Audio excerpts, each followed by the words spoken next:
Hello students, कैसे हैं आप सब। मैं कविता आईसीटी वर्चुअल क्लासेस में आपका स्वागत करती हूं और उम्मीद करती हूं आप सभी अच्छे होंगे और स्वस्थ होंगे। तो क्लास हम कंटिन्यू करेंगे चैप्टर नंबर 13 को, जिसमें हमने प्रीवियस लेक्चर में पढ़ा था कि जो पेनिसिलिन है वो किस प्रकार से अपना कार्य करती है। तो हमने देखा था पेनिसिलिन किस पे वर्क करती है। पेनिसिलिन एक एंटीबायोटिक है जो कि बैक्टीरिया को किल करती है और बैक्टीरिया की जो वृद्धि है उसे रोकती है। जिसमें हमने देखा था कि पेनिसिलिन क्या कर रही है, जो बैक्टीरिया की सेल वॉल है उसे ग्रो होने से रोक रही है या उसे तोड़ रही है और इस प्रकार से बैक्टीरिया वहां पे नष्ट हो जाता है। तो आज हमारे पास जो टॉपिक आता है उसमें हम डिजीज के टाइप्स देखेंगे, यानी कि किस किस प्रकार से जो डिजीज है उनके ओरिजिन के बेस पे यानी उद्भव किस प्रकार से होता है। जिसमें हमने देखा कि टाइप्स ऑफ डिजीज में जैसे कोई हवा से हो तो एयरबॉर्न डिजीज हो गया है, कोई फूड से है तो फूड बॉर्न डिजीज है, कोई पानी से कोई डिजीज हो रही है हमने कहा वाटर बॉर्न डिजीज है, हमारी लाइफस्टाइल से जो हमारा खराब लाइफस्टाइल है उससे जो डिजीज उत्पन्न हो रही है हमने कहा लाइफस्टाइल डिजीज है। और वेक्टर बॉर्न डिजीज भी हमारे पास आती है। वेक्टर बॉर्न में हमने क्या देखा, हमने कहा यहाँ पे बैक्टीरिया या फिर वायरस, इन्हें हमने क्या माना था यहाँ पे ये क्या करते हैं, रोगों को उत्पन्न करते हैं। लेकिन जो वेक्टर की बात आती है तो हमने वहाँ पे मच्छर मक्खी इन सब की बात की थी, जो कि रोगों को एक व्यक्ति से दूसरे व्यक्ति में फैलाने का कार्य करते हैं। और लास्ट हमारे पास आता है सेक्सुअली ट्रांसमिटेड डिजीज, यानी कि जो रिप्रोडक्टिव एक्टिविटीज होती हैं उसके द्वारा जो डिजीज स्प्रेड हो रही है या उत्पन्न हो रही है, में हम इन सभी डिजीज के बारे में जानेंगे। तो सबसे पहला हमारे पास आता है एयरबॉर्न डिजीज। हमने क्या कहा कि सबसे पहला हमारे पास एयरबॉर्न डिजीज आया। और क्या सबसे पहले में आपको टाइप्स ऑफ डिजीज दिखाई देंगे, सेकंड कॉलम में आपको कॉजिंग फैक्टर यानी कि वो कौन से कारक हैं जो कि एयरबॉर्न डिजीज को उत्पन्न करें, यानी कि जो हवा से उत्पन्न होने वाले जो रोग हैं उसके क्या कारक हैं, और एग्जाम्पल आएंगे कि उस डिजीज के उस बीमारी के एग्जाम्पल हमारे पास यहाँ पे आएंगे। हमने कहा एयरबॉर्न डिजीज है तो कॉजिंग फैक्टर क्या है, they are caused by germs bacteria और वायरस इन द एयर। अब जो एयर में यानी हवा से होने वाले जो भी रोग होते हैं उसमें जो माइक्रोब्स होते हैं, क्योंकि माइक्रोब्स ही यहाँ पे हवा में होते हैं, तो माइक्रोब क्या करेंगे यहाँ पे एक व्यक्ति से दूसरे व्यक्ति में ट्रांसमिट होते हैं। तो कौन से ऐसे डिजीज हैं जो कि एयरबॉर्न डिजीज है यहाँ पे और जो माइक्रोब के द्वारा होती हैं। हमने कहा कॉमन कोल्ड और ट्यूबरक्लोसिस यानी कि टीबी की जो बीमारी है वो क्या होता है, वो इन माइक्रोब से होता है। जैसे कि कॉमन कोल्ड हो गया वायरस से, ट्यूबरक्लोसिस हो गया यहाँ पे बैक्टीरिया से। नेक्स्ट हमारे पास आते हैं फूड बॉर्न डिजीज, यानी कि हमने क्या किया, कुछ खराब भोजन को ग्रहण कर लिया है तो उसकी वजह से जो होने वाली बीमारियां हैं। तो पहले हम इसके फैक्टर देखेंगे कौन कौन से फैक्टर हैं। हमने कहा they are caused by germs like bacteria toxins virus fungi present in food, यानी भोजन में क्या होगा, कुछ विषैला पदार्थ है यानी कोई ड्रग्स हो सकते हैं, कोई माइक्रोब यहाँ पे हो सकते हैं, तीनों प्रकार के माइक्रोब में कोई भी माइक्रोब वहाँ पे प्रेजेंट हो सकता है। इस वजह से क्या होता है, फूड बॉर्न डिजीज होती है। अब फूड बॉर्न डिजीज में क्या आ गया, फूड पॉइजनिंग आ गई है या टाइफाइड आ गया। आपको याद रखना है, आपको इस प्रकार से भी पूछा जा सकता है कि डिजीज के टाइप बताइए, उसके कारक बताइए और उसके एग्जाम्पल भी यहाँ पे बताइए। जैसे सिंपली अगर आपसे पूछा जाए कि फूड बॉर्न डिजीज क्या होती है या फिर एयरबॉर्न डिजीज के एग्जाम्पल लिखिए, तो आपने यहाँ पे ध्यान से सब कुछ देखना है। नेक्स्ट हमारे पास आता है वाटर बॉर्न डिजीज, यानी कि पानी से होने वाली जो बीमारियां हैं वो क्या होती हैं, they are caused by drinking contaminated water, यानी जो दूषित जल होता है, दूषित जल को ग्रहण करने से वहाँ पे क्या होती है, डिजीज हो जाती है। और कौन कौन सी होती हैं, पहला है कोलेरा और सेकंड है अमीबियासिस। नेक्स्ट हमारे पास आता है लाइफस्टाइल डिजीज। तो क्या होती है इसमें, आप देखेंगे they occur because of poor unhealthy lifestyle. अब लाइफस्टाइल में सबसे पहला तो ये है कि किसी को बैलेंस डाइट नहीं मिल रही है, यानी कि वहाँ पे संतुलित आहार नहीं मिल रहा है, एक तो ये रीजन हो सकता है। सेकंड, हमारे खाने का तरीका ये हो सकता है कि हम क्या कर रहे हैं, एक बारी में बहुत सारा भोजन कर ले रहे हैं लेकिन हम थोड़ा थोड़ा करके तीनों टाइम का भोजन नहीं ले रहे हैं, या फिर हम एक न्यूट्रिएंट को तो वहाँ पे ले रहे, हम जैसे कि कार्बोहाइड्रेट की बात हम करेंगे, हम वहाँ पे कार्बोहाइड्रेट को तो प्रचुर मात्रा में ले रहे हैं लेकिन प्रोटीन को नहीं ले रहे हैं, या फिर वसा को नहीं ले रहे हैं, या फिर किसी विटामिन की कमी हो जा रही है हमारे फूड में। इन शॉर्ट, हम असंतुलित आहार अगर ले रहे हैं तो हमें फिर क्या होगा, लाइफस्टाइल से संबंधित जो बीमारी होगी। तो इसमें क्या क्या आता है, जैसे हार्ट अटैक हो गया और डायबिटीज हो गया। तो डायबिटीज में क्या आता है, यहाँ पे हमने बहुत ज़्यादा शुगर यहाँ पे ले ली है। हार्ट अटैक में क्या होगा, हमने ऐसे चीज़ें यहाँ पे ग्रहण की हैं, चाहे आप स्मोक कहिए या फिर आप खाने संबंधी कुछ ऐसी चीज़ें कहिए जो हार्ट के लिए क्या होती है, हानिकारक होती हैं। नेक्स्ट आता है वेक्टर बॉर्न डिजीज। अब वेक्टर बॉर्न डिजीज में क्या क्या आते हैं तो हम देखेंगे, they are caused due to the animals that carry infectious agent from the sick person to the another person. अब यहाँ पे जो जैसे कोई व्यक्ति बीमार है, अब जो व्यक्ति बीमार है, जैसे फॉर एग्जांपल कोई व्यक्ति बीमार है, उसे मच्छर ने काटा, तो जब मच्छर ने उसे काटा तो उसका ब्लड और मच्छर का ब्लड मिक्स हो गया। अब उसने क्या कर दिया, उसी टाइम के पे किसी दूसरे व्यक्ति को काट दिया है। तो हो सकता है कि जो वहाँ पे संक्रमित व्यक्ति था उसमें जो संक्रमण है वो किसी बैक्टीरिया, किसी वायरस के द्वारा है। तो इजीली जो वायरस है वो अब मच्छर में आ गया है, और मच्छर जब किसी दूसरे स्वस्थ व्यक्ति को काटेगा तो वो वहाँ पे क्या होगा, ट्रांसमिट हो जाएगा। इस प्रकार से क्या होगा कि जो बीमारी है वो एक व्यक्ति से दूसरे व्यक्ति में फैल जाएगी। नेक्स्ट हमने क्या देखा, these animals that act as an intermediate between the disease causing germs and people are called vector. यानी कि जो भी जीव वहाँ पे जो संक्रमण है, जो बीमारी है वो एक व्यक्ति से दूसरे व्यक्ति में पहुंचा रहा है, उसे हम वेक्टर कहते हैं। और कौन कौन सी बीमारियां होती हैं, ये मलेरिया हो गया, डेंगू हो गया, जो क्या होता है एक व्यक्ति से दूसरे व्यक्ति में फैलता है। नेक्स्ट हमने कहा सेक्सुअली ट्रांसमिटेड डिजीज की, जो सेक्सुअल एक्टिविटीज होती हैं उसके द्वारा जो ट्रांसमिट होने वाले डिजीज हैं, तो हमने क्या कहा, they are cause due to the sexual contact from the person to the another person. यानी कि जब दो पर्सन के बीच, दो लोगों के बीच सेक्सुअल इंटरकोर्स हो रहा है तब क्या हो रहा है, यहाँ पे बीमारी क्या हो रही है, ट्रांसफर हो रही है। तो कौन कौन सी बीमारी होती है, एड्स और सिफिलिस। इस प्रकार से हमने देखा कि क्या क्या यहाँ पे क्या होते हैं, जो डिजीज के टाइप क्या है, उसके कारक क्या हैं, और एग्जाम्पल हमने यहाँ पे देखे। नेक्स्ट हम देखेंगे where do the disease causing germs live in our body। यानी हमारी बॉडी में बीमारियों को पैदा करने वाले जो जर्म्स होते हैं वो कहाँ रहते हैं। तो हमने देखा there are several tissues and organs in our body where these microbes can get attached to। यानी कि हमारी बॉडी में बहुत सारे ऐसे ऑर्गन हो सकते हैं, ऐसे टिश्यू हो सकते हैं जहाँ पे जो माइक्रोब्स होते हैं वो हमारी बॉडी से अटैच हो जाते हैं। नेक्स्ट हमने क्या देखा, generally the point of entry decide where they will go. यानी कि अब ये इम्पॉर्टेंट होता है कि जो माइक्रोब्स की एंट्री पॉइंट क्या है। हो सकता है हमने इनहेल किया तब वो एंट्री हो गई है माइक्रोब की, हो सकता है हमें मच्छर ने काटा तब माइक्रोब की एंट्री हो गई है, हो सकता है कि हमने कोई यूज़ किया हुआ इंजेक्शन, अगर फिर से हमने यूज़ किया, किसी ने इंजेक्शन यूज़ किया था वही हमने फिर से यूज़ कर लिया है, उससे भी एंट्री हो सकती है, यानी ब्लड से एंट्री हो रही है। तो एंट्री के अकॉर्डिंग भी क्या होता है, यहाँ पे देखा जाता है कि जो माइक्रोब होगा वो कहाँ पे होगा। नेक्स्ट हमने क्या देखा, for instance any microbes that enter through the nose is likely to settle in the lungs. जैसे एक एग्जांपल आपको दिया गया है कि अगर जो माइक्रोब की जो एंट्री है वो हमारे नाक से होती है, यानी हमने इनहेल किया, हमने क्या लिया, सांस ली हमने, और सांस के द्वारा अगर कोई सूक्ष्म जीव हमारे नाक में घुस जाता है तो वो कहाँ पे रहेगा, अब वो रहेगा हमारे लंग्स में, यानी कि हमारे फेफड़ों में।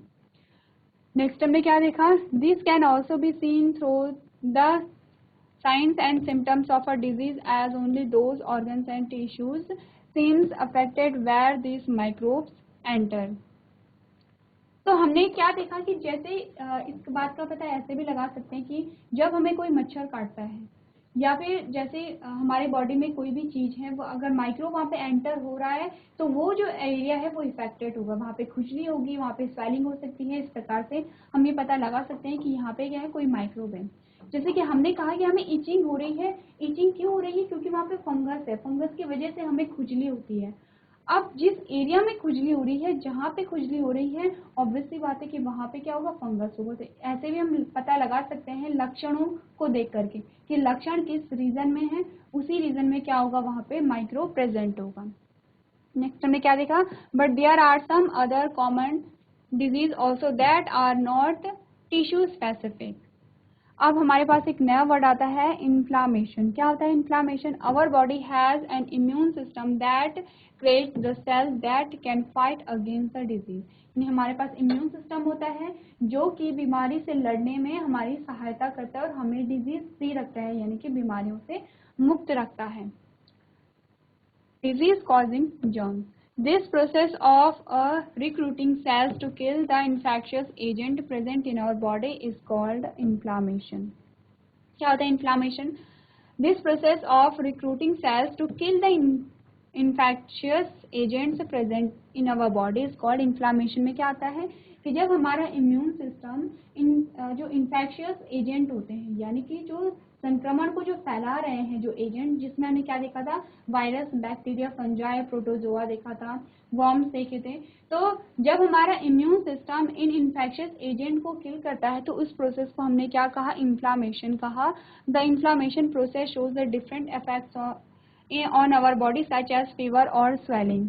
तो जब इन्फ्लामेशन प्रोसेस होती है तो हमें फीवर फील होता है, वहाँ पे स्वेलिंग हो जाती है। जैसे कि मैंने आपको प्रीवियस लेक्चर में समझाया था कि जब हमारी बॉडी में कोई माइक्रोब एंटर कर रहा है, तो जब माइक्रोब एंटर कर रहा है तो हमारा जो इम्यून सिस्टम की जो सेल्स हैं वो एक्टिव हो जाती हैं और अब वो क्या करेंगे, वो जो माइक्रोब है, वो जो सूक्ष्म जीव है, जो पैथोजन है, जो कि बीमारी के लिए रिस्पॉन्सिबल है, उसे बाहर निकालने के लिए एक्टिव हो जाती हैं। तो जब एक्टिव होती है, तो जब अगर हम बात करें यहाँ पे थ्रोट की या लंग्स की, तो वहाँ पे दो चीज़ें मैंने आपको बताई थी कि यहाँ पे ब्लड वेसल्स फूल जाएंगी।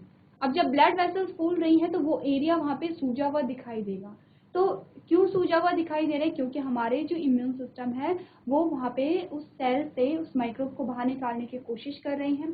फिर क्या होता है, हमें फीवर भी फील होता है, यानी कि हमारी बॉडी का टेम्परेचर हाई हो जाएगा नॉर्मल टेम्परेचर से। ऐसा क्यों होता है? क्योंकि हमारे जो इम्यून सिस्टम है वो कार्य करने लगता है। अब जब हमारी सेल्स एक्स्ट्रा वर्क करेंगी तो वहाँ पे क्या होता है, वहाँ पे एनर्जी रिलीज होगी और हमारी बॉडी का जो टेम्परेचर है वो वहाँ पे बढ़ जाता है। नेक्स्ट हमने क्या देखा, हमने कहा hence we can say that the likelihood we are going to be affected by the disease is determined by the immune system in our body. तो इम्यून सिस्टम के बारे में आपको पता होना चाहिए। इम्यून सिस्टम अगर हमारी बॉडी का कभी वीक हो जाता है तभी हम बीमार पड़ जाते हैं। तो अगर किसी का इम्यून सिस्टम बहुत स्ट्रांग है तो वो बीमार नहीं पड़ता है, और अगर कभी उसे कॉमन जो कोल्ड हो गया या फीवर हो गया तो 1 या 2 दिन में वो ठीक हो जाता है। इसीलिए कहते हैं कि अपने इम्यून सिस्टम को स्ट्रांग हमें रखना चाहिए। और वो हम कैसे रख सकते हैं? एक हेल्दी डाइट से, एक संतुलित आहार को ग्रहण करके हम अपने इम्यून सिस्टम को सही रख सकते हैं। आप एक्सरसाइज करेंगे, हर चीज़ को फॉलो करेंगे टाइम टू टाइम, तो तब क्या होगा, हमारा इम्यून सिस्टम बहुत अच्छा बना रहेगा।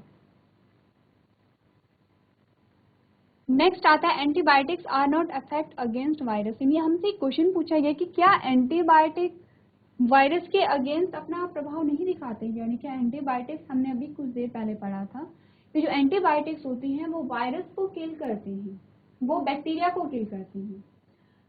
जो एंटीबायोटिक है वो बैक्टीरिया को किल करेंगी। इसका एग्जांपल हमने देखा था पेनिसिलिन में कि पेनिसिलिन क्या कर रही है, यहाँ पे बैक्टीरिया को किल कर रहा है। तो हमारे पास अब क्वेश्चन आया कि क्या एंटीबायोटिक वायरस को भी किल कर सकते हैं, वायरस को भी मार सकते हैं? तो हमारे पास जो आंसर है वो है antibiotic commonly work by blocking the biochemical pathway that are important for the bacteria. क्या करता है एंटीबायोटिक कि जो बायोकेमिकल पाथवे होता है बैक्टीरिया में उसे ब्लॉक कर देता है। Thus these inhibit the growth of bacteria, hamper their metabolism and kill them. तो क्या करता है, इस तरीके से जो एंटीबायोटिक है वो बैक्टीरिया को किल करेगा। ये बात हमें पहले से ही पता थी। नेक्स्ट है antibiotic do not work on virus because virus do not use the biochemical path and use host cell machinery for making protein. अब आंसर हमें क्या दिया गया है कि नहीं, जो एंटीबायोटिक्स होती हैं वो वायरस को किल नहीं कर सकती हैं। क्यों नहीं कर सकती हैं? क्योंकि ये बैक्टीरिया को किल कैसे कर रहा था, जब बायोकेमिकल पाथवे चल रहा था। सिंपली बैक्टीरिया क्या होता है, बैक्टीरिया जो होस्ट बॉडी होती है, होस्ट बॉडी क्या हुई कि जैसे कि कोई बैक्टीरिया हमारी बॉडी के अंदर आ गया है तो हम उस बैक्टीरिया के लिए क्या है, होस्ट बॉडी है। तो अगर बैक्टीरिया होस्ट बॉडी के अंदर नहीं भी रहता है, अगर हमारी बॉडी से बाहर भी रहता है और स्वतंत्र रूप से भी रहता है तो फिर भी वो जीवित है। यानी कि जीवित रहने के लिए जो आवश्यक जो प्रोसेस है, जो आवश्यक जो क्रियाएं हैं, वो उसकी बॉडी में स्वतंत्र रूप से हो रही हैं, जिसे हम क्या कह रहे हैं, बायोकेमिकल पाथवे कह रहे हैं। यानी जो भी प्रक्रियाएं होती हैं वो वहाँ पे हो रही हैं। जैसे हम हैं, मनुष्य हैं, स्वतंत्र रूप से वो जीवित है। ऐसा नहीं है कि हमें जीवित रहने के लिए किसी की बॉडी के अंदर जाना होगा। तो जो यहाँ पे जो एंटीबायोटिक्स है वो यही कर रहा था कि जो इसका बायोकेमिकल पाथवे है, यानी कि जो उसकी बॉडी के अंदर जो क्रियाएं चल रही हैं उन क्रियाओं को ब्लॉक कर रहा था। फॉर एग्जाम्पल हमने कहा बैक्टीरिया की जो सेल होती है उसके बाहर सेल वॉल होती है जो बैक्टीरिया को सुरक्षा प्रदान करती है। अब एग्जाम्पल में हमने पेनिसिलिन देखा था, पेनिसिलिन उस सेल वॉल को ही तोड़ दे रही है, यानी उसकी सुरक्षा को ही अगर तोड़ दे रही है, अब बैक्टीरिया इजीली वहाँ पे क्या हो सकता है, मर सकता है, यानी उसकी डेथ वहाँ पे हो सकती है। लेकिन वायरस का क्या होता है, वायरस में कोई भी यहाँ पे मेटाबॉलिज्म, जो यहाँ पे मेटाबॉलिक रिएक्शन या फिर बायोकेमिकल रिएक्शन नहीं चलती है, क्योंकि वायरस अगर स्वतंत्र रूप से होगा, किसी होस्ट बॉडी के बाहर होगा, तो वो वहाँ पे जीवित अवस्था में हम उसे नहीं मान सकते हैं। यानी उसकी बॉडी के अंदर कोई भी क्रियाएं नहीं चल रही है, जैसे ही वायरस क्या हुआ, होस्ट बॉडी के अंदर आए तभी वो एक्टिव होता है। तो इसी वजह से क्या होता है, यहाँ पे जो एंटीबायोटिक्स हैं वो वायरस को किल नहीं कर सकते, क्योंकि जिस रास्ते से, जिस प्रक्रिया के द्वारा वो बैक्टीरिया को किल कर रहे थे, वो प्रक्रिया वायरस में पाई ही नहीं जा रही है। तो इसीलिए हमारा आंसर क्या होगा, नो होगा। However, the most effective way to treat a viral infection and disease is vaccination, as it can prevent the person from getting the disease in the first place. अब क्या होता है कि हम किस प्रकार से यहाँ पे वायरस से खुद को फ्री रखें, यानी कि जो वायरल डिजीज होती हैं, वायरस से होने वाली जो बीमारी होती है, हम किस प्रकार से खुद को उनसे दूर रखें। तो यहाँ पे एक वर्ड आया है वैक्सीनेशन, यानी कि टीकाकरण। तो हमें यहाँ पे क्या है, टीकाकरण कराना चाहिए। तो क्या टीकाकरण, जब आप हायर क्लासेस में जाओगे, जब आप 12th में जाओगे, तब आप बहुत डिटेल में पढ़ोगे कि वैक्सीनेशन क्या होता है। सिंपली अभी वैक्सीनेशन क्या होता है, वैक्सीनेशन में क्या किया जाता है कि कोई भी जीव है, चाहे वो बैक्टीरिया के लिए हो चाहे वायरस के लिए हो, हम वायरस का एग्जांपल लेते हैं। यहाँ पे जो वायरस किसी बीमारी के लिए रिस्पॉन्सिबल है, जैसे कि हमने माना कोई वायरस है वो किसी बीमारी के लिए रिस्पॉन्सिबल है, तो हमने उस वायरस को इनएक्टिव कर दिया है, यानी कि उसकी जो सक्रियता है उसे टोटली पूरी तरीके से उसे नष्ट कर दिया है, या फिर उसे हमने क्या किसी ऐसी अवस्था में डाला कि ये हम पे बीमारी कॉज नहीं कर पाएगा, यानी बीमारी को उत्पन्न करने वाला जो उसमें फैक्टर होगा उसे हमने खत्म कर दिया है, और या फिर मृत अवस्था में हमने उसे अपनी बॉडी के अंदर डाल दिया है। यही हम टीकाकरण कह रहे हैं। हम अपनी बॉडी के अंदर क्यों डालेंगे, क्योंकि हमारे इम्यून सिस्टम अब एक्टिव हो जाते हैं। जैसे ही वायरस हमारी बॉडी के अंदर गया, हमारा इम्यून सिस्टम एक्टिव हो जाता है और उस वायरस को वो किल कर देगा, तो आसानी से उस वायरस को मार देगा, क्योंकि वो वायरस क्या है, निष्क्रिय है, क्योंकि वो कोई भी एक्शन नहीं ले रहा है, वो एकदम निष्क्रिय है, या फिर हम निष्क्रिय अवस्था में हमने उसे डाला था। अब जब हम एक बार कोई भी जो माइक्रोब है, कोई भी सूक्ष्म जीव है, कोई भी पैथोजन हमारी बॉडी में एंटर हो जाता है और हमारा इम्यून सिस्टम उसे एक बारी बाहर निकाल देता है, तो अब उसकी क्या होती है, वहाँ पे इमेज बन जाती है। इमेज का क्या मतलब है, मेमोरी बन जाती है, याद बन जाती है। अगर वही सेम पैथोजन हमारी बॉडी के अंदर आया, यानी कि वही सेम वायरस हमारी बॉडी के अंदर आया, तो अब हमारी इम्यून सिस्टम उसे तुरंत पहचान जाता है कि ये वही वायरस है, और तुरंत वहाँ पे क्या हो जाती है, हमारा जो इम्यून सिस्टम है वो एक्टिव हो जाएगा और उस वायरस को हमारी बॉडी से बाहर निकाल देगा। अब क्या है, हमारा इम्यून सिस्टम ईजिली उसे बाहर निकाल सकते हैं, क्योंकि ऑलरेडी उसकी क्या है, मेमोरी हमारे इम्यून सिस्टम में है। इसीलिए क्या होता है, जो निष्क्रिय वहाँ पे वायरस है वो अंदर डाल दिया जाएगा, हमारा इम्यून सिस्टम उस निष्क्रिय वायरस को आसानी से बाहर निकाल देगा। अब अगर वहाँ पे सक्रिय वायरस भी हमारी बॉडी के अंदर आ जाता है, तो हमारा इम्यून सिस्टम इजीली उसे बाहर निकाल देगा, क्योंकि उसके पास क्या है, मेमोरी है उस वायरस की। इसीलिए यहाँ पे क्या किया जाता है, वैक्सीनेशन को किया जाता है।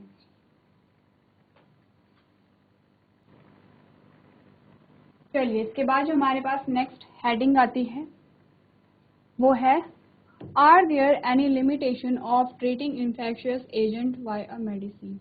अब हम जब पढ़ते आ रहे हैं तो हम डिजीज़ के बारे में पढ़ रहे हैं। अब ये हमें पता है कि हम कोई भी बीमारी है उसके इलाज के लिए हम दवाइयाँ लेते हैं। तो यहाँ पे हमें कहा गया कि क्या दवाइयों के भी कोई साइड इफ़ेक्ट होते हैं या फिर कोई लिमिटेशन होती हैं तो आंसर हमारे पास आया यस, देयर आर 3 लिमिटेशन। कुछ लिमिटेशन हमारे पास यहाँ पे दी गई हैं। पहला कहता है our body functions might not be able to recovery easily, यानी कि हमारी जो बॉडी है, हमारी जो बॉडी की जो फंक्शनिंग है वो रिकवरी इजिली नहीं कर पाती है, क्योंकि हम क्या कर रहे हैं, दवाइयों के रूप में हम यहाँ पे ड्रग, जो दवाइयाँ बनती हैं वो ड्रग से ही बनती हैं, तो हम यहाँ पे ड्रग्स को कंज्यूम कर रहे हैं, तो जो हमारी बॉडी की जो फंक्शनिंग है वो इजिली यहाँ पे रिकवरी नहीं कर पाती है। सेकेंड है this treatment takes time hence it can affect our body our daily activities. तो क्या होता है कि कोई भी बीमारी है अगर उसका ट्रीटमेंट लंबा है तो यहाँ पे क्या होती है, ट्रीटमेंट लंबा है तो हमें दवाइयाँ लंबे टाइम तक लेनी पड़ेगी, जो कि हमारी डेली लाइफ को अफेक्ट कर सकता है। जैसे हम कई दवाइयाँ खाते हैं तो उस दवाइयों से आपको ये लगता है कि जैसे आपको भूख नहीं लग रही है, तो इसी कारण इसी तरीके से और भी जो एक्टिविटीज़ होती हैं वो क्या होती हैं, यहाँ पे इफेक्ट होती हैं। नेक्स्ट कह रहा है an infectious disease like disease में transfer from a person who is suffering the disease to another it the meanwhile of the treatment, यानी कि ट्रीटमेंट के दौरान जो इन्फेक्शियस डिजीज होती हैं वो एक पर्सन से दूसरे पर्सन में फैल सकती हैं। नेक्स्ट हमने क्या देखा, हमने कहा therefore we should find out a ways prevent this disease in the first place, there are 2 ways to prevent a disease. अब आपको यहाँ पे बताया जा रहा है कि इसीलिए हमें डिजीज को प्रिवेंट करना जरूरी है, और इस डिजीज को प्रिवेंट करने के हमारे पास 2 रास्ते हैं। उससे पहले आप यहाँ पे देखेंगे कि किस प्रकार से यहाँ पे लिमिटेशंस होती हैं किसकी, जो यहाँ पे मेडिसिन हैं। चलिए, तो अब हमने क्या देखा, हमने कहा कि मेडिसिन के कुछ क्या लिमिटेशंस भी हो सकती हैं जो कि हमने यहाँ पे कर ली हैं। उसके बाद हमने कहा कि हमें क्या करना चाहिए, हमें ऐसे रास्ते ढूंढने चाहिए जिससे कि जो डिजीज को हम प्रिवेंट कर सकें, यानी कि मेडिसिन लेने की नौबत ही ना आए। इस प्रकार से हमें यहाँ पे कुछ ऐसी चीज़ें यहाँ पे फॉलो करनी चाहिए। तो हमारे पास 2 रास्ते यहाँ पे आते हैं। पहला हमने कहा preventing exposure to these infectious agent. सबसे पहले तो हमारा जो इन्फेक्शियस एजेंट का जो एक्सपोजर है उसे हमें प्रिवेंट करना चाहिए। तो कैसे हम करेंगे, आप पढ़ेंगे waterborne disease can be prevented bye always having a safe and pure drinking water. अब देखिए, बीमारी ना हो इससे अच्छा है कि हम यहाँ पे प्रिवेंशन कर लें। हमें पता है कि बीमारी कैसे होती है, हमने कहा हमारे चारों तरफ क्या होते हैं, हानिकारक सूक्ष्म जीवों के द्वारा बीमारी होती है। और सूक्ष्म जीव कहाँ पे होंगे, जहाँ पे स्वच्छता नहीं होगी। चाहे हम एयर की बात करें, हम वाटर की बात करें, हम फूड की बात करें, ये सारे हम जानते हैं। तो हमें क्या करना है, जो पानी से होने वाली बीमारी है, हम कोशिश करें कि जो गंदा पानी है उसे हम ना ही कंज्यूम करें, ना ही गंदे पानी को हम एक जगह इकट्ठा होने दें। यानी कि जहाँ पे गंदा पानी, आप जैसे आप देखते हो कि कई ऐसी बीमारियां होती है कि जो पानी के इकट्ठा होने से वहाँ पे क्या हो जाती हैं, बीमारी क्या है, वहाँ पे बीमारी का उद्भव होना शुरू हो जाता है। तो हमें क्या करना है, पानी जो है वो गंदा पानी हम नहीं पिएंगे। सेकेंड, जो गंदा पानी है उसे हम एकत्रित नहीं करेंगे, तो जो वाटरबॉर्न डिजीज होगी वो खुद ब खुद वहाँ पे प्रिवेंट हो रही है। सेकेंड हमने क्या कहा, हमने कहा airborne disease can be prevented bye avoiding the over crowded place in keeping the environment clean. अब जो हवा से होने वाली जो बीमारियां हैं, जो हवा से फैलती हैं, हवा से होने वाली का क्या मतलब है, जो फैल रही हैं, जो पानी के द्वारा फैल रही हैं, जो हवा के द्वारा फैल रही हैं। इस प्रकार से हमने क्या कहा कि जो एयरबॉर्न डिजीज होती हैं, यानी कि हो यहाँ पे क्या रहा है, अगर हम पानी की बात करें तो फिर भी माइक्रोब की बात हो रही है, सूक्ष्म जीव की बात हो रही है। अगर हम यहाँ पे एयरबॉर्न डिजीज की बात करें तो यहाँ पे भी सूक्ष्म जीवों की ही बात हो रही है। अब अलग अलग वेज होते हैं, जैसे हमने कहा कि गंदे पानी को हम कंज्यूम नहीं करेंगे, और गंदे पानी को गंदा पानी हो या कोई भी पानी हो, एक जगह पे पानी को इकट्ठा नहीं करेंगे, खासकर तब जब वो खुला हो। हमने कहा कि जो एयरबॉर्न डिजीज होती हैं, यानी कि जो हवा के संपर्क में आने से जो बीमारियां फैलती हैं, तो उसे हम किस प्रकार से रोक सकते हैं, जैसे कि एक जगह पे बहुत सारे लोग इकट्ठे ना हो। अगर इकट्ठे आप हो भी रहे हो, क्योंकि हमें पता है कि हमारी जो हवा है वो बहुत ज़्यादा पॉल्यूटेड हो गई है, तो आप यहाँ पे मास्क का यूज़ कर सकते हैं जहाँ पे बहुत ज़्यादा क्राउड है वहाँ पे। इस प्रकार से हम क्या करेंगे, जो बीमारियां हैं उन्हें प्रिवेंट कर सकते हैं। नेक्स्ट हमने क्या देखा, vector borne disease can be prevented by keeping our surrounding clean and maintaining public hygiene. अब यहाँ पे बात चल रही थी कि इसकी जो एयरबॉर्न डिजीज़ थी, जो वाटरबॉर्न डिजीज़ थी, यहीं पे हम फूड बॉर्न डिजीज़ की भी बात कर लेंगे कि हमने कहा कि हम भोजन से होने वाली ऐसी बीमारियाँ होती हैं, हम उसे कैसे प्रिवेंट करेंगे।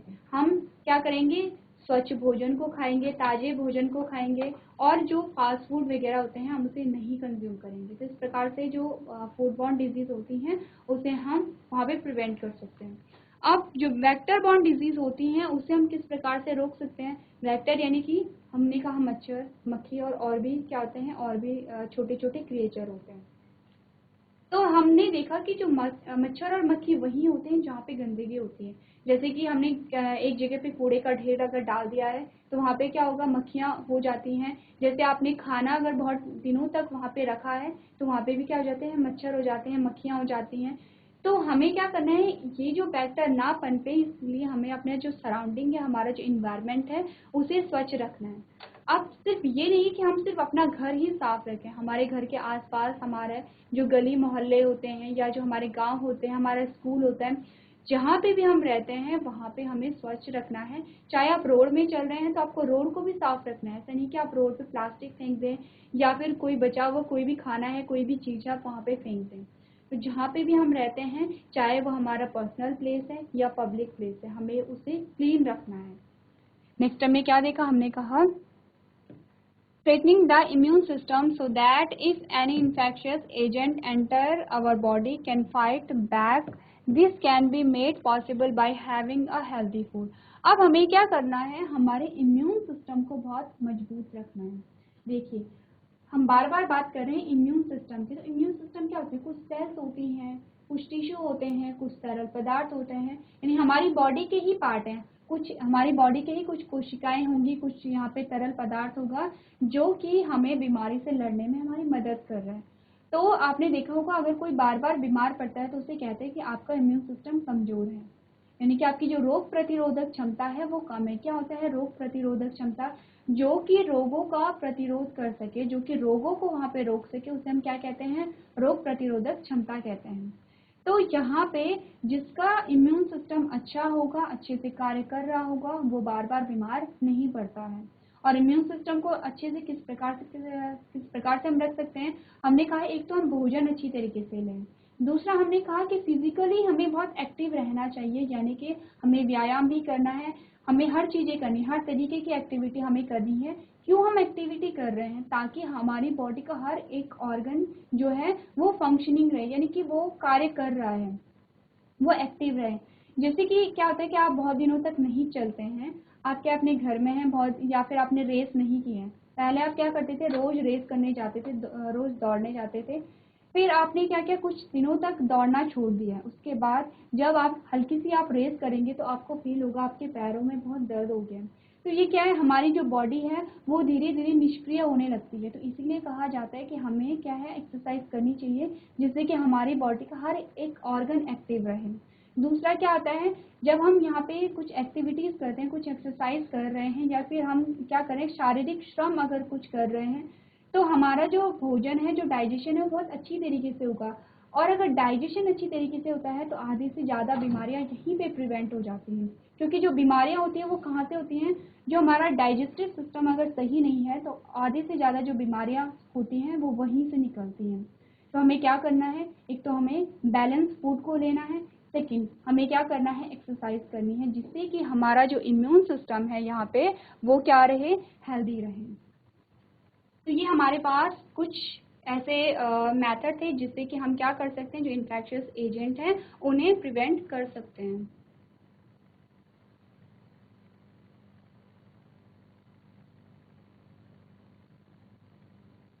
चलिए अभी तक हमने बात की किस प्रकार से हम बीमारी को रोक सकते हैं।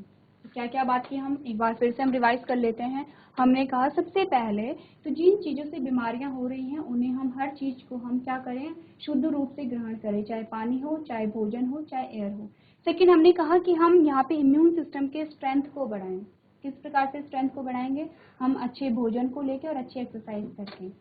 अब नेक्स्ट हमारे पास आता है point, what is immune system. अब हम थोड़ा इम्यून सिस्टम के बारे में जान लेते हैं कि इम्यून सिस्टम क्या होता है यहाँ पे। तो आप देखेंगे इम्यून सिस्टम क्या है। The immune system is a network of cells, tissue and organs that work together to protect our body from a disease. क्या होता है इम्यून सिस्टम? जिस सिस्टम जहाँ पे जुड़ जाता है उसका क्या मतलब होता है कि यहाँ पे एक या एक से अधिक क्या होंगे, यहाँ पे ऑर्गन यहाँ पे होंगे, यानी कि यहाँ पे बहुत सारे ऑर्गन मिलके एक कार्य कर रहे हैं, इसी प्रकार से एक सिस्टम बना रहे हैं। जैसे हमने पढ़ा था डाइजेस्टिव सिस्टम के बारे में, तो हमने डाइजेस्टिव सिस्टम के बारे में क्या देखा कि अलग अलग वहाँ पे ऑर्गन क्या कर रहे हैं, पाचन में भागीदारी ले रहे हैं और एक तंत्र का निर्माण कर रहे हैं। उसी प्रकार से हमने कहा यहाँ पे एक्सक्रीटरी सिस्टम, यानी कि जो उत्सर्जन तंत्र है वहाँ पे बहुत सारे ऑर्गन क्या कर रहे हैं, मिलके वहाँ पे कार्य कर रहे हैं और उत्सर्जन में भाग ले रहे हैं। इसी प्रकार से हमारे पास आता है इम्यून सिस्टम। क्या क्या होंगे इम्यून सिस्टम में? हमने कहा यहाँ पे कोशिकाएं होंगी, यहाँ पे ऊतक होंगे और बहुत सारे क्या होंगे, अंग यहाँ पे शामिल होते हैं, एक साथ कार्य करते हैं और वहाँ पे क्या करेंगे, हमारे जो बॉडी है उसे रोगों से सुरक्षा प्रदान करते हैं। Now we may consider the immune system as a defense system of our body. इसीलिए हम इम्यून सिस्टम को क्या कहते हैं, हमारी बॉडी का डिफेंस सिस्टम कहते हैं। नेक्स्ट हमने क्या देखा, हमने देखा the immune system looks out and destroy the disease causing germs in our body with the help of special cells called white blood cells. अब इम्यून सिस्टम क्या करता है, जो भी माइक्रोब हो गया या जो भी पैथोजन हमारी बॉडी में बीमारियां उत्पन्न कर रहा है उन्हें किल कर देता है, उन्हें डिस्ट्रॉय कर देता है या उन्हें हमारी बॉडी से बाहर कर देता है। किसके हेल्प से हो रहा है ये? WBC की सेल्स है। WBC क्या है? व्हाइट ब्लड सेल्स है। क्या है व्हाइट ब्लड सेल्स? हमने जब ब्लड के बारे में पढ़ा तो हमने कहा 3 प्रकार की सेल्स पाई जाती हैं ब्लड में और वही एक प्रकार की सेल क्या है, व्हाइट ब्लड सेल्स है, यानी कि श्वेत रक्त कणिकाएं। तो श्वेत रक्त कणिकाएं क्या होती हैं, यहाँ पे हमारे इम्यून सिस्टम का पार्ट है। तो श्वेत अब आप देखेंगे कि श्वेत रक्त कणिकाओं के बहुत अलग अलग क्या होते हैं, अलग अलग पार्ट होते हैं, अलग अलग प्रकार की सेल्स पाई जाती हैं इनमें, जो कि यहाँ पे इम्यून सिस्टम का निर्माण करती हैं। These cells are present in the blood, hence circulate throughout the body and monitor it. अब क्या होता है, क्योंकि जो WBC है वो हमारे ब्लड का पार्ट है, तो इसलिए पूरे बॉडी में क्या करेगा, पूरी बॉडी में सर्कुलेट होता है, यानी कि पूरी बॉडी में दौड़ेगा, क्योंकि हमारा जो ब्लड है वो पूरे बॉडी में दौड़ता है। तो इसीलिए क्या होता है, जो WBC है वो पूरी बॉडी में दिखता है कि अगर कहीं पे जर्म्स हैं तो उन्हें वहाँ पे वो किल करेगा। नेक्स्ट हमने क्या देखा, the germs or any foreign substance that enters our body are called antigen. अब क्या कहा गया है कि जो कोई बाहरी तत्व हमारी बॉडी के अंदर आ जाता है, जिसे हम पैथोजन कह रहे हैं, जिसे हम माइक्रोब कह रहे हैं, जिसे हम डिजीज कॉजिंग फैक्टर कह रहे हैं, यानी कि जो बीमारी को उत्पन्न करने वाला कारक कह रहे हैं, उसे क्या कहा जाता है, अब हम उसे क्या कहेंगे, एंटीजन कहेंगे। अब हमें पता है कि एंटीजन क्या है। एंटीजन एक ऐसा बाहरी तत्व है, एक बाहरी ऐसा फैक्टर है जो कि हमारी बॉडी के अंदर आके डिजीज को कॉज कर रहा है। वो कुछ भी हो सकता है, वो बैक्टीरिया हो सकता है, वो वायरस हो सकता है, वो फंजाई हो सकता है, वो कुछ भी हो सकता है। तो जब भी एंटीजन का नाम आएगा आपको ध्यान रखना है कि हम पैथोजन के बारे में यहाँ पे बात कर रहे हैं। नेक्स्ट ने क्या कहा, as the immune system recognize these antigens, it release antibodies that log the antigens and then destroy them with the help of other cells. और लास्ट में हमने क्या देखा, the ability of the body to resist disease with the help of antibiotics is called immunity. यानी कि हमने क्या जाना, इम्यून सिस्टम के बारे में जाना। तो जो आज के सेशन में हम इतना ही करेंगे, आगे के सेशन में हम देखेंगे कि हम इम्यूनिटी किसे कहते हैं। हम डिटेल में देखेंगे इम्यूनिटी को, एंटीजन को और एंटीबॉडी को, तीनों ही चीज़ें हम बहुत डिटेल में जाएंगे। तो आज के सेशन में हम इतना ही करेंगे। अभी तक क्लास में बने रहने के लिए आपका धन्यवाद।